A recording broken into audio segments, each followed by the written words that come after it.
EdTech Mondays Kenya is supported by the MasterCard Foundation Center for Innovative Teaching and Learning in partnership with EdTech East Africa.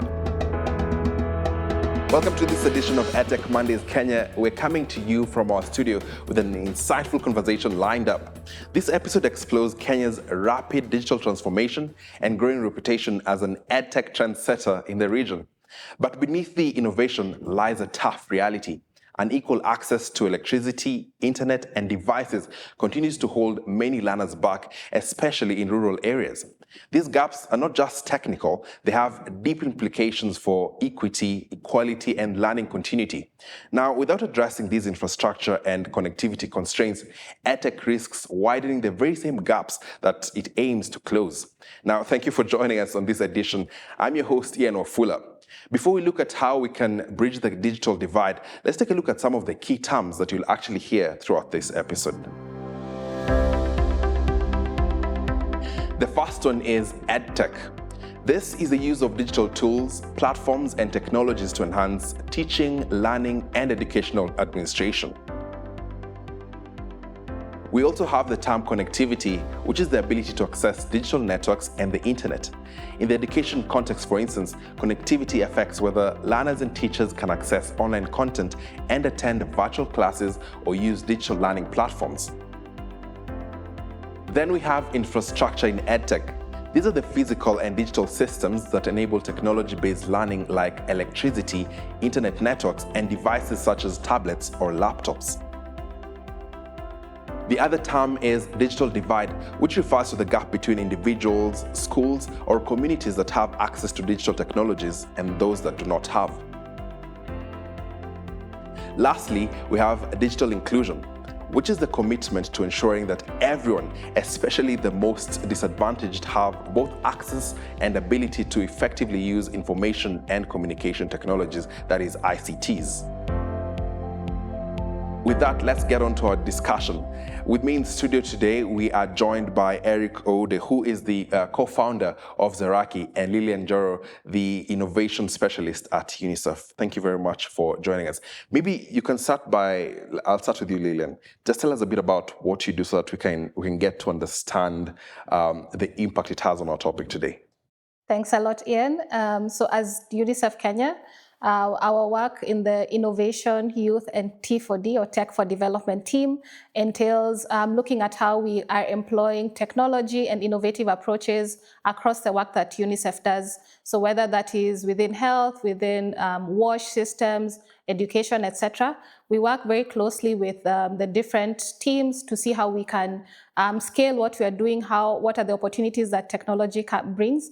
And then also we are very intentional about bringing in young people to shape that. So whether it's within civic engagement, with education as well, skilling, entrepreneurship, how do we set them up for success so that once they transition out of childhood, they're able to live and thrive as they continue as adults? Yeah. What about you, Eric? As a co-founder, you definitely saw a gap. What is this gap you're trying to address with Zeraki, and what does your work entail? So at Zeraki, we develop technologies that support teaching and learning in schools with the goal of improving learning outcomes. So we focus on two major areas: on digital learning, so developing digital learning tools that students can use to supplement the learning they do in class, but also teachers can use to support their work. And then on the other hand, we develop enterprise solutions, so school management systems, for lack of a better term, all the work that goes into administratively running a school. How do you use technology to make it easier, faster, better for the education stakeholders to actually manage that process? And obviously, all those things you've mentioned cannot happen without necessary infrastructure. Lilian, as you move around the country and with your work at UNICEF, what is data telling us about the state of infrastructure in the country, and what kind of gap are we looking at between those who can access this infrastructure and those who can't? Yeah, so the data paints a stark picture in terms of the disparities. While we see that about 97% of schools, public primary schools, have access to electricity, whether it's through the grid or solar, we only have about 20% of those schools that are connected to internet.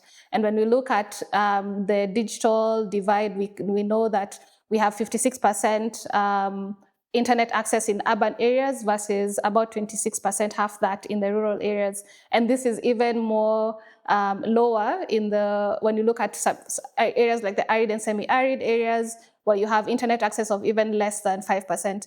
So once we look beyond the averages, I know we look at the averages as a country and we feel good, but once we start digging a bit deeper, we see that there are significant disparities, even in the urban areas. If you look at the informal settlements, there are still very serious gaps that we need to look at on the internet access front. Just a quick one, Eric. Are these figures surprising to you? Not necessarily, because our experience in the field almost confirms what the data says. So if you look at schools in urban areas, they generally will have a little bit of access, especially around internet. Electricity is supposedly in a lot of schools, just about 97%, as Lillian has said. But if you were to look at, is it actually available and operational?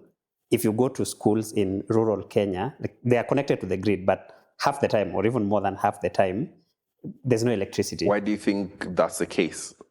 What's the main cause of this kind of disparity we're seeing? I think part of it is it's commercial. I mean, if I'm a commercial entity setting up infrastructure, I'm going to set it up in a place where I can get returns.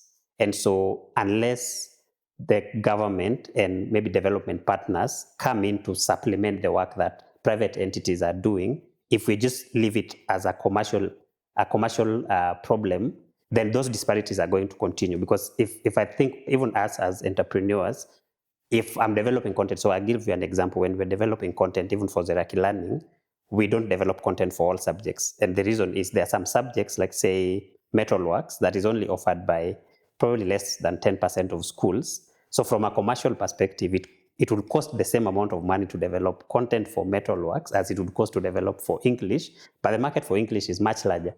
And therefore, if you're looking at it purely from a commercial perspective, it does not make sense to develop content for Metalworks. But then it means the students who actually need that content do not have the content. So those are some of the reasons why you'll find that the disparities actually continue, because most of the services are being offered with a commercial mindset, but then it means you're optimizing for commerce, not for impact. Yeah. And Lillian, the figures you're giving us, those are just not numbers. Those are children we're talking about. So paint for us a picture what that means to a student sitting in class in the capital here in Nairobi, or at a different place in the semi-arid areas that you're referring to. What does that actually look like? How does that impact them? Yeah, so this cuts across the whole learner journey from, especially with this competency-based curriculum where digital literacy has been integrated as a key foundational skill. There are certain things that the learners are missing out on because they don't have access to these technologies. In some of these remote areas, we see that even the basic equipment, for example, for STEM subjects, whether that is the science experiments, they do not have that. Some of these gaps could be plugged in with, if you have internet connectivity and you can use simulated virtual environments for this. But basically, even looking at learners with disability, learners who have different learning challenges, you're kind of left behind because you don't have some of these tools that could help you if it's doing the homework and the after school work that can help you catch up with the rest of the class. So we see significant disparities because the ones who have access are really miles ahead of their peers. And it's really a matter of access. Things that could be, if we could standardize across the board, then you have learners across the country being able to perform well in school and to do their best in the different categories. What about for you, Eric? Paint for us a picture beyond the numbers. Paint for us a picture what this means for a student in class, the disparities here. One of the, I would say, sad things is, even if you remove the urban-rural differences, there is also a big difference in terms of access when you look at financial income. So the families that are generally financially capable will have a lot more access compared to, so whether they're in urban or rural, it really doesn't matter, compared to the families that don't have this kind of access. And actually the ones that don't have this kind of access are the ones who benefit the most from some of these solutions. So if I give you an example with one of the tools that we've developed, which is Zeraki Learning, is a digital learning tool. We've developed it as a mobile app, which means for you to access it, you need internet, you need a mobile device. And if I'm already struggling with paying school fees, I don't have money for data, I don't have money for, probably every family has a mobile device, but mostly it will be a feature phone, so they actually can't log into the internet. So even in terms of availability, even if we say, okay, there's internet, there's electricity, if then the devices are not there, they're still not going to take advantage of it. And if you think about it, more kids attend day schools than boarding schools. So you could say they could access it in school, but then they're home in the evening, they're home over the weekend, they don't have these devices, they will fall behind. And most of the times, especially if you think about content, it is interrelated. So if I fall behind in one section of the content, there is some section of the content that I will struggle to understand. And then by the time I'm getting to the last class, it's a chain of events that students who actually would do well in school actually end up falling through the cracks, not because they are not capable, but because they are not well supported. Yeah. And it's just sad. And Lillian, listening to the both of you, it's clear that infrastructure plays a big role in terms of the gap. Are there any other barriers? So I'm looking at maybe capacity, like teacher training, or even attitudes when it comes to both parents, teachers and students as well, in terms of uptake of these technologies. Yeah, there are definitely other barriers if you look beyond the infrastructure, and we've seen a lot of that from the implementation of the digital literacy program over the last decade or so. As you mentioned, the ICT integration from the educator lens is quite key, whether this is around perceptions, the skilling as well, capacity building. That's an element that needs to be factored in from the community as well, or the home life, the parents, the guardians. I think in some areas you have this perception that it's a nice to have, but they're not seeing the importance of it. So how do we start shifting some of those attitudes?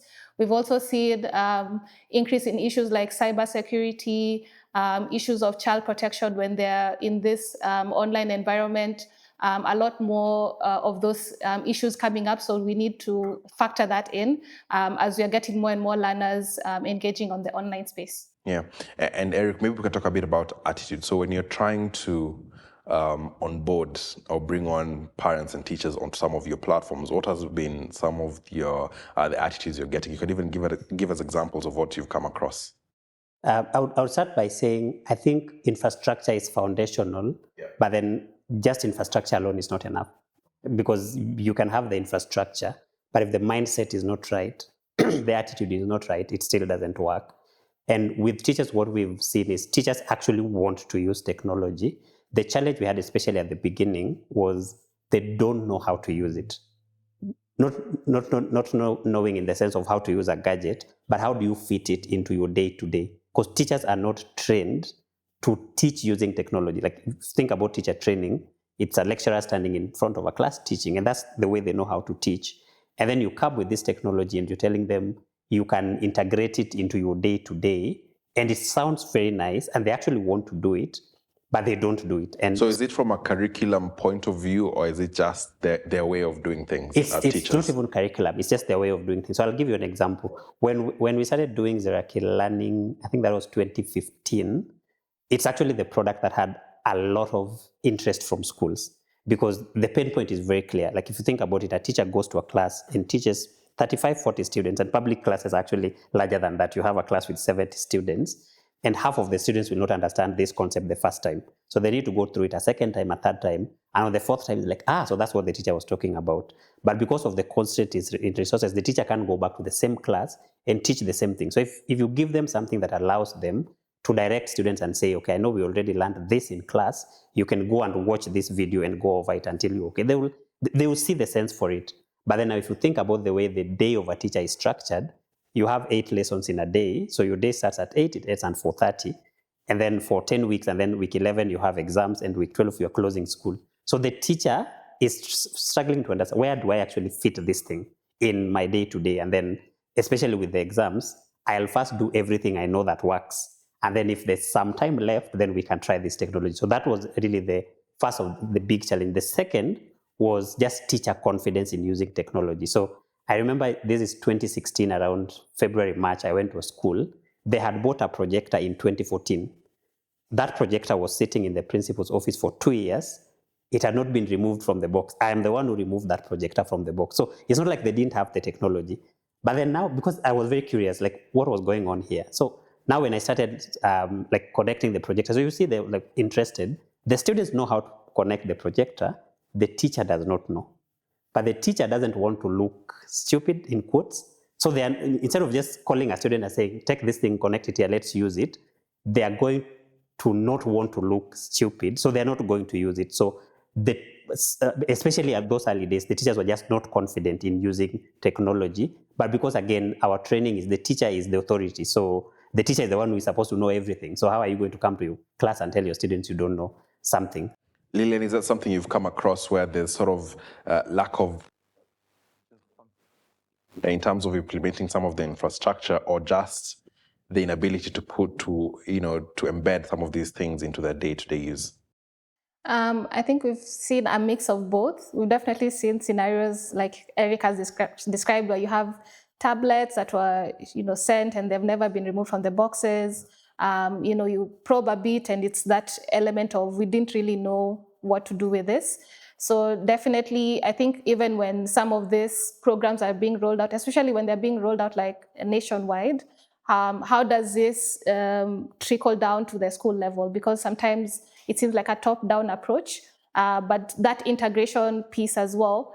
Fine, you have a tablet, but you have, the way you've been trained as an educator, this is how you run classes. So you need to see, how do we integrate this into our day-to-day learning? What does this entail? What are the opportunities within this? So there's a lot more in the operationalization piece of it beyond, setting up the infrastructure, providing the devices, etc. So from an innovation perspective, which is a specialty, how then do we deal with this?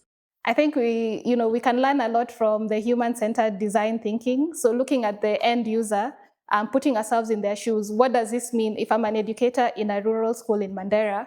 I receive a bunch of tablets, I have a projector, where do I start, and kind of building from that.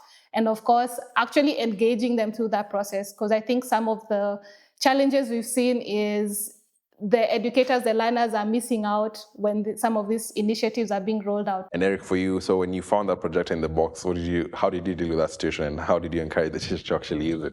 It's interesting. I agree with what Lillian is saying, because one of the things that then we realized was very powerful was just figuring out, for the specific context, what is a use case that resonate with them. Because you can use that projector for 10 things. But this particular school, for instance, didn't have, I think they had one science lab, but it was not fully equipped. So for them, it was just telling them, for example, if then you have a lab session where you are not able to do the actual practical, like simulation doesn't replace the actual practical, but it's better than not having the practical. And then they were like, actually, that makes sense. So then it's a very specific use case that responds to their immediate need. Then they start to see, then at some point they will figure out, by the way, I can even use it for this other one. But then I think the challenge is sometimes we deploy technology for technology's sake. So it's a very top-down. We've given you tablets, you have the laptops, but then they have not internalized, how does this actually change what I am doing? How does it fit into what I am doing? For you, Lillian, what does a truly inclusive and connected learning environment look like in Kenya for the next 5 years? I think a truly inclusive environment looks like every learner, no matter their geographical location, no matter their ability, no matter their gender, no matter their language, no matter their learning status, has the ability and the access to get all of these different tools. They are excited and they have opportunities to learn and to grow and to be curious. And that there's nothing that external factors that impacts them having this access. Yeah, and for you, Eric, as also your final word, perhaps your final advice, or rather an advice you have for policymakers or funders in this particular sector. What is lacking and what should we put our attention to? Again, I think I'll still go back to infrastructure, because it's foundational. It's like the soil, everything else is the seed. So if the soil is not there, it really doesn't matter. So all the schools, let's connect the schools, but then let's work with service providers. So for instance, if you think about it, there's the Kenya Education Cloud, which is supposed to host content. But then if there's no infrastructure, nobody can access it. But then the work of setting up infrastructure will also take time. A lot of families, for example, right now have TVs, even in the village with the solar buy now, pay later. Why don't we take some of this content and make it available in the devices that are already available in schools and with the families? And then a lot of the network operators, for example, why don't we consider zero rating access to content? Because then it creates an opportunity for everyone to have the same kind of access. Because one of the things that really, I have an 8-year-old daughter and I have an 8-year-old cousin, like an 8-year-old nephew. They are age mates. And you can see the difference because my daughter goes to a private school in the city and my nephew goes to a public school in the village. It's a stark difference. And the only difference is the location. So my vision really is we should get to a point as a country where it doesn't matter where a child is born, they will have the same access and the same opportunities at life. All right, thank you very much, Lillian and Eric, for making time for us. Now, it's truly enlightening to understand the real impact that inadequate infrastructure has on learning and the ongoing efforts to close that gap. However, despite this important work, several common myths and misconceptions about EdTech and infrastructure still persist, and they risk undermining meaningful progress. The first one is that you need a fully equipped computer lab for EdTech to work. Many EdTech solutions, including those from startups like Zeraki, are mobile fast and can run on basic smartphones. With the right tools and training, even a single device can support impactful learning in a classroom or home. Another myth is that EdTech is only useful for urban or well-resourced schools. In fact, EdTech can be a powerful equalizer when designed for inclusivity. It allows rural learners to access the same content as their urban peers and opens up opportunities for teacher development, exam prep, and digital literacy, regardless of location. The third myth is that parents and teachers need to be tech experts to use EdTech tools. Most modern platforms are built to be intuitive and mobile-friendly. Training and onboarding, like those offered by many startups in the country, can make even first-time users confident participants in digital learning. And the final myth is that we need to wait for perfect infrastructure before rolling out EdTech. If we wait for perfect conditions, we risk leaving more learners behind. Piloting small, adaptable solutions with what's already available, like shared tablets or computer labs, can create meaningful impact while infrastructure continues to improve. Now, with that debunking of some common myths and misconceptions, I'd like to turn to you, Eric. So what are some of the simple and practical ways that teachers and parents can actually use in terms of technology to support learning, especially in areas where infrastructure is limited? Actually, I think one of the assumptions about EdTech is that you need a computer lab or a fully set up facility to be able to use it. But that's really not true, because one of the things we've seen is the teachers are actually very innovative as long as they understand the use case and they see how it creates value for them and for their students. So one example that comes to mind is Farasilen. So the principal, Madam Jennifer Wiso, so the school doesn't have a computer lab, but then the students actually benefit from Zeraki Learning. So what she does is she downloads content for them on her laptop.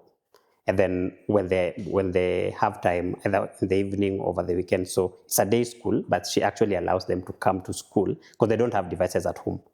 Most of them don't come from like well-off families. So even if they wanted to study at home, they don't have the devices, but she opens up the school to them over the weekend, and anybody who wants to study can come and study, and they use her laptop. So you see, it's not for lack of like a computer lab. It's like, how do you conceptualize the material for that particular context? And a final word, perhaps, what advice would you give educators or parents who feel discouraged about the lack of infrastructure? I mean, some of them listening to this conversation, they just feel, especially if they have access to limited infrastructure, they'd feel very discouraged. What would you tell them? Start where you are. So look, I remember when we rolled out Zeraki Analytics in a school in Siaya, and one of the concerns for the principal was that the teachers were not going to embrace it. and the teachers were going to ask for data and whatnot. And I told them, just start with 1 or 2 or 3. As long as they see value, they are going to take it up. And even for the parents, because sometimes the challenge is I don't have another phone for the child. But when you're at home in the evening, and which is what we've seen a lot of parents do, when you're at home, just give the child your phone to study with. They'll need it for 20 minutes, 30 minutes, and they'll give it back to you. But that 20 minutes, 30 minutes is enough for them to actually learn a concept. Well, thank you very much, Eric, for that. Now at least parents and teachers know how to access your platforms. Well, that's it for this edition of EdTech Mondays Kenya. Remember to follow us on social media using the hashtag EdTech Mondays to share your thoughts, and let's keep the conversation going. Special thanks to our sign language interpreter, Ms. Rose Omolo. My name is Ian Ofula. Until next time, goodbye.